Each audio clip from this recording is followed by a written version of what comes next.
Okay, yes. Cheyenne, come next. It's a bee, don't stop it.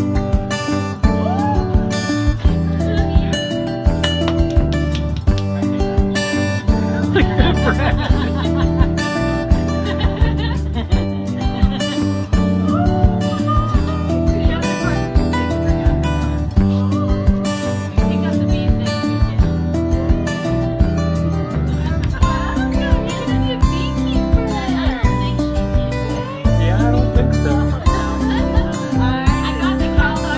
And so the adventure into beekeeping began. A couple days later, we went and picked that little box up.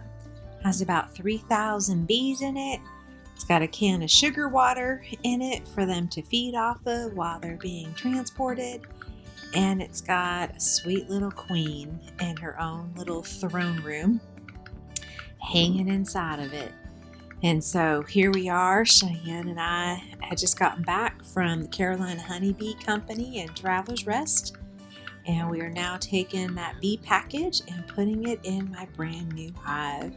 I've just taken off a little cardboard, not a cardboard, like a plywood lid.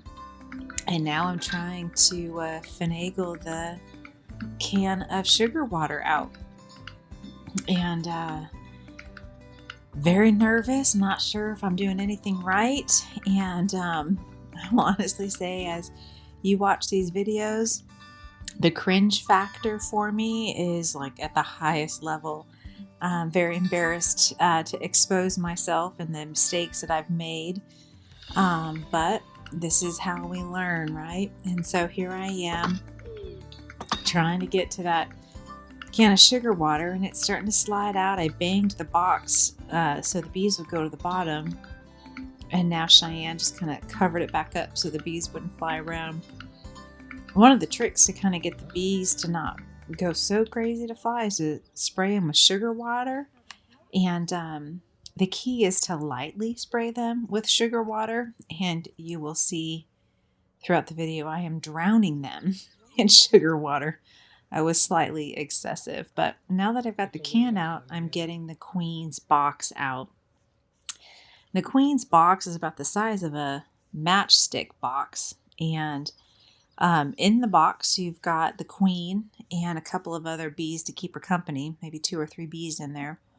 And then there's holes on both sides that are capped with a cork.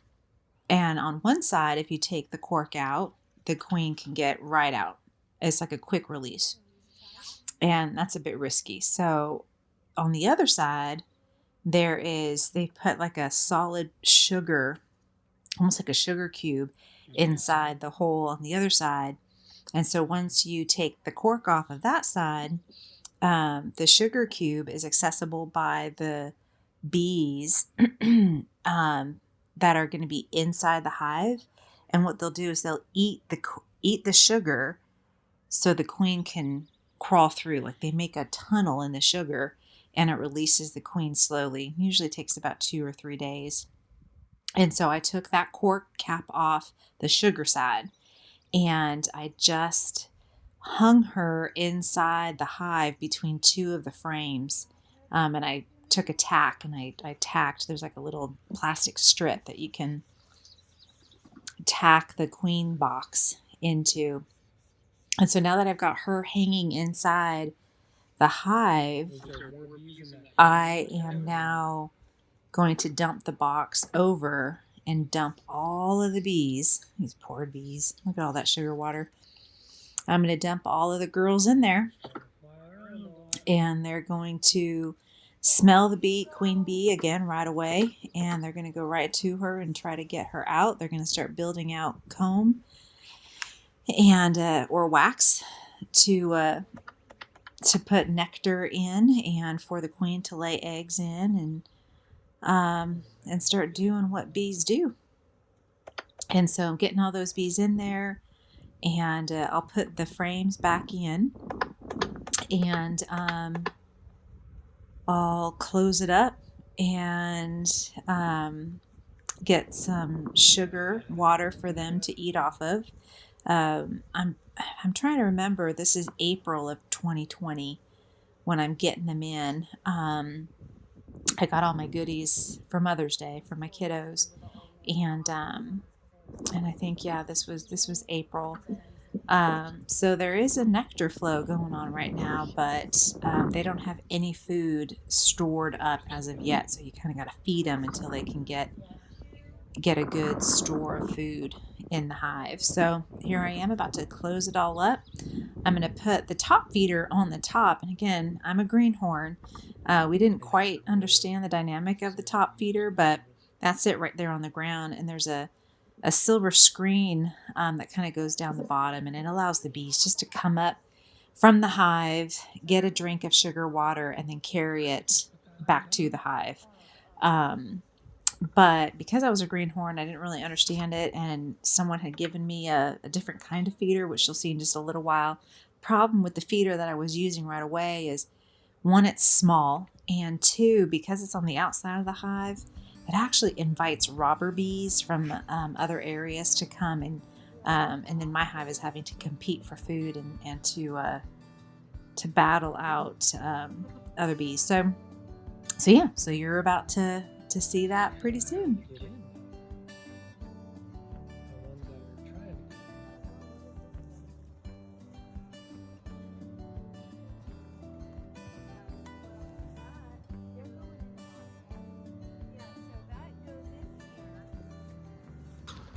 So another downfall to the exterior feeder like that, the jar feeder, is you can't put the entrance reducer in there. So there's a big entrance for the bees to get in and out.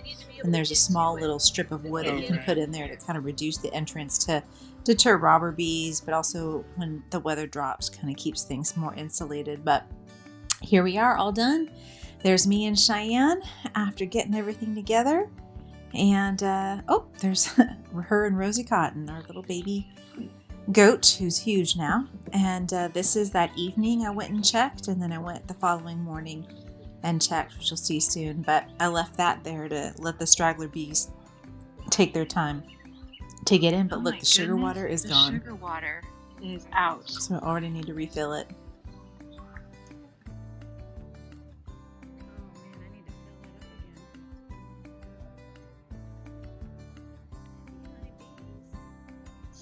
And here's the following day. So things were starting to look good. And settled the bees into our home. And here's my baby girl, Grace. She's making it pretty and planting flowers and stuff. And that's me with all of my gear. This looks like it's sometime later. Looks like I'm going in and... Want me to do that? Oh yeah, so this is me going in to make sure that the queen was successfully released from her box. So hopefully the bees at this point had chewed through the sugar cube that I think you put enough kept in her there? in there and released her, and hopefully she's laying eggs. And this is what I was telling you. I was a greenhorn, not knowing what the heck I was doing. This is one of the most mortifying moments. Want me to take that off? So embarrassing. So what bees do is I have provided frames for them to build honeycomb, and they make wax and they draw out on the frames wax for them to start. What's the matter? Is that white? Is this white stuff? Can you see? Yeah. They say I'm supposed to remove that. So I'm talking about white stuff that I think I'm supposed to remove, and I was completely wrong. So as I was Put doing that my down studying by the and stuff, entrance the too there, books baby. that I had been looking at and the pictures that I had seen, the frames were brown. Like the How do you comb that remove came it? out, the wax that they used was either yellow or brown. Oh, there's a lot And of I'm it. looking at it, and this is all white. Well, I remember Oh. reading about wax moths and how bad those are, and they completely take out your colony. So Want me to smoke them? in my newbie greenhorn brain, I Whoa, thought it's starting to fall off, baby. wax moths had gotten in. And all that is actually beautiful comb Oh, because man. my girls were doing their job. And yet I was just inexperienced. And here I've got the frame over the grass. which is bad. Look at me smoking the snot out of these poor bees. I was spraying them with sugar water like crazy the first day, and now I'm just hotboxing these bees. But, Oh, goodness, I'm just wetting my hair. when I've got the bees over the grass, I risk dropping the queen. And I could step on the queen, or the queen can die. So there's just so many mistakes, rookie mistakes that I'm doing right now. It's just pitiful.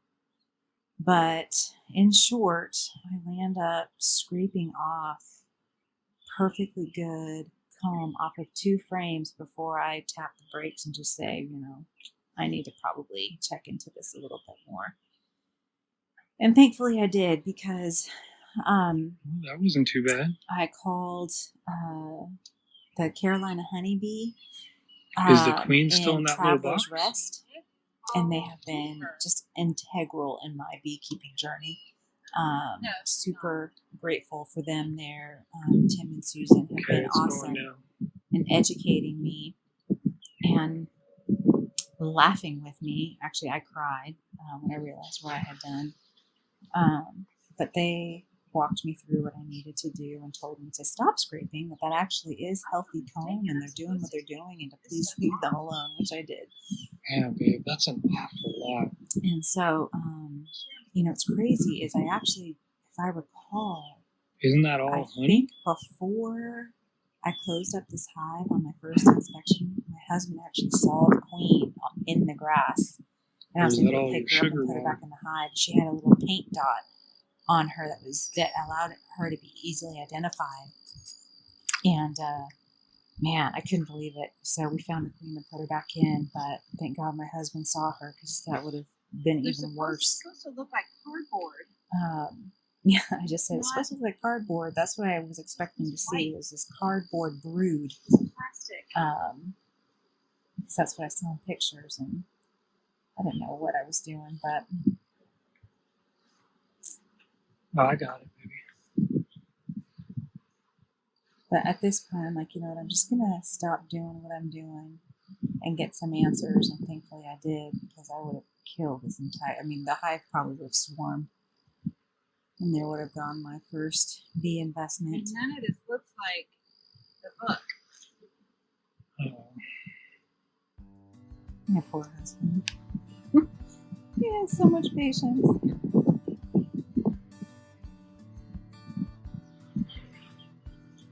There I am holding perfectly good comb. And they're mad. They're real mad. And there's my happy little hive. And a couple months later, this is some photos and video of another inspection where I had added a medium brood box because the large brood box was full. And they are happy and thriving. And what's so sad is we were doing so well and life got busy, and this is what happened. I did not pay attention to them. You can see they were bearding on the front, and now they're flying all over the place. My father-in-law sent me this video of a cloud of bees over my hive, and I let too much time go by and they ran out of room. So they swarmed, and I went, confirmed they in fact had left. And there was a couple left behind, a couple bees stayed behind because there was some eggs and some larvae that were still in the hive. But I had to take it all apart because they died over the winter. And I stored everything in the barn, and I didn't do it properly, didn't store them properly. And when I had to get everything out to get ready for this spring and paint everything and get everything cleaned, this is what I discovered. Lots of wax moths and all kinds of bugs and pests. And I had to clean it up, freshly paint it, and get it all ready for this year's bees. And this actually is a split from my main hive because it was growing so quickly. I landed up splitting it, and this is the latest inspection I had done. And I am doing a mite treatment. It's the season to treat for mites in the hive, and I chose Apivar, which is a type of treatment, because the temperature is so hot. On this particular day, I think it was 98 degrees with a feel like of 102. and this is around 2:30 in the afternoon, so I was sweltering hot. But Apivar is the safest treatment to use against mites in a hive when there's high heat. So that's what we're doing here. And I'm trying to find the queen if I can, but I'm not taking a whole lot of time because of the heat, and that's a handy little tool I got this year, a little rack for me to hang my frames on to make it easier to kind of, I don't know, be a bit more organized with the inspection. So rather than putting the frames on the floor or on the grass, I can put it on those hooks. But so I'm just kind of looking for eggs and larvae, making sure my queen is happy and doing her job, making sure there's no queen cells. So I was really pleased with the condition of this box, and actually it was pretty full, so I landed up putting a medium super on it. So I'm really excited that that this split is doing so well. I'm also going to be putting in beetle traps, those black plastic contraptions you saw in an earlier frame. You just stick some vegetable oil in there, and the girls will push any beetles that are inside their hive into those traps, and the beetles drown, essentially. I'm telling you, bees are incredible creatures. They know what's up and how to take care of themselves. So you're going to see me put in some beetle traps, and you're going to see me put in the Apivar strips, and then I'm going to move on to the next hive.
Alright, so this is my main hive. This is the one that I installed in April.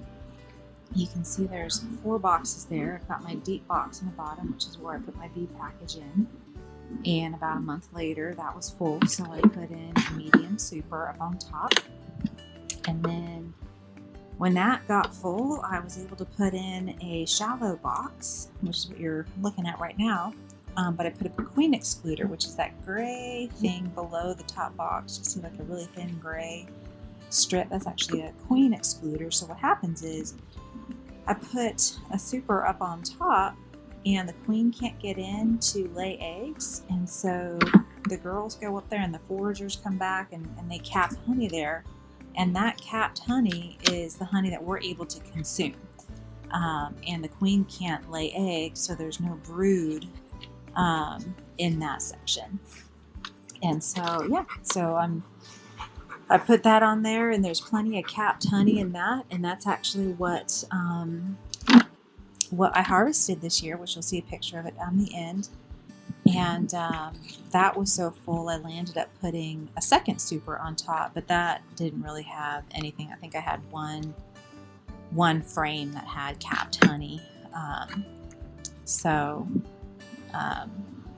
So I actually think I just incorporated that in the hive without the queen excluder, and I'll let them put honey in there.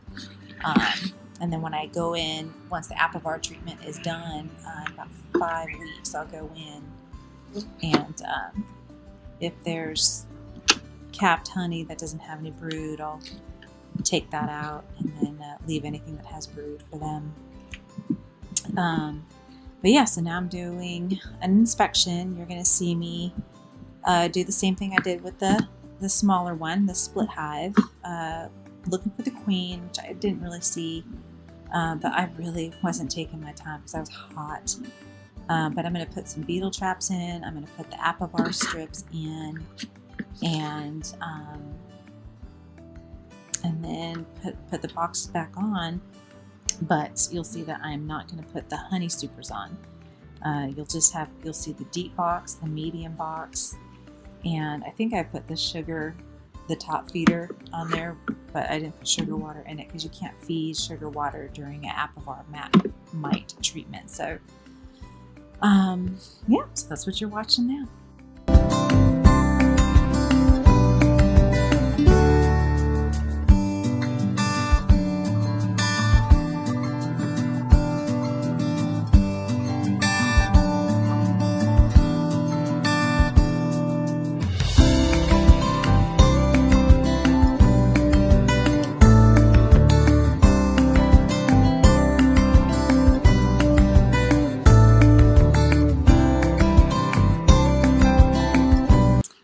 This is the hardest part for me. This is the crunch factor. So I try so hard to scooch the bees away so you don't squash them.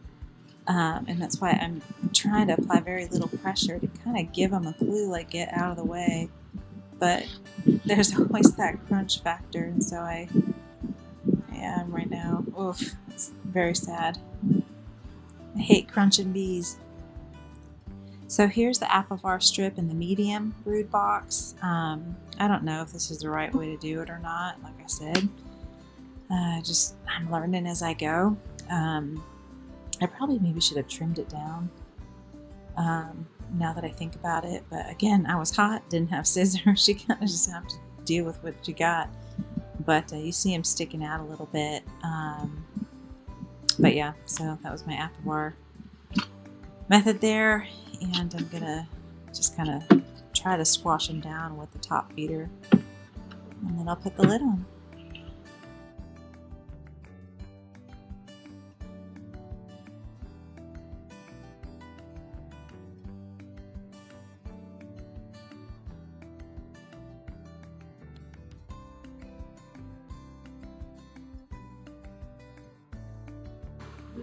Alright, so this is me with the honey supers. Remember, I took 2 boxes off of the main feeder.